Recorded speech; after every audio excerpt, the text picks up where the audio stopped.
قدرمنو د اشغال په وخت کې بیلابیلو ادرسونو خلکو د اشغال په ضد باندې په مقابله کوله. قدرمنو اوس الحمدلله هغه ادرسونه یوازې ادرس د افغانستان اسلامي امارت باید ادرس وي.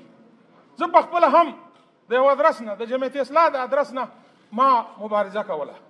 اوس چې الحمدلله د افغانستان اسلامي امارت راغلی زه خوښ یم او ملګرو د نورو نه مې معذرت غوښتی د هر دغه نه جماعت نه او د تنظیم نه او د افغانستان اسلامي امارت په صف کې ویاړم چې خدمت ته دوام ورکوم.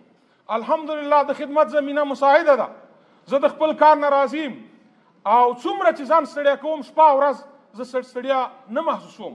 ټولو ته مې همدا توصیه ده چې باید نور د دې نه وروسته موږ یوازې یو ادرس ولرو چې هغه د افغانستان اسلامي امارت دی.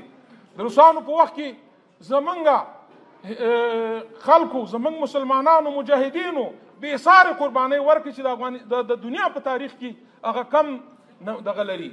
خو د مسلمانانو د بې اتفاقیو او د بېلابېلو تنظیمونو چې هغوی د هر یو اهداف ستاکاته درست دي، خو متاسفانه چې همدغه تفرق او تشتت د هغه آیات مصداق وګرځولو چې ولا تنازعوا فتفشلوا وتذهب ريحكم. نو په دې اساس باندې د ټولو نه مې خواهش دا دی چې هغوی د افغانستان د اسلامي امارت نه د همدغه ادرس نه خپل خدمت سرته ورسوي.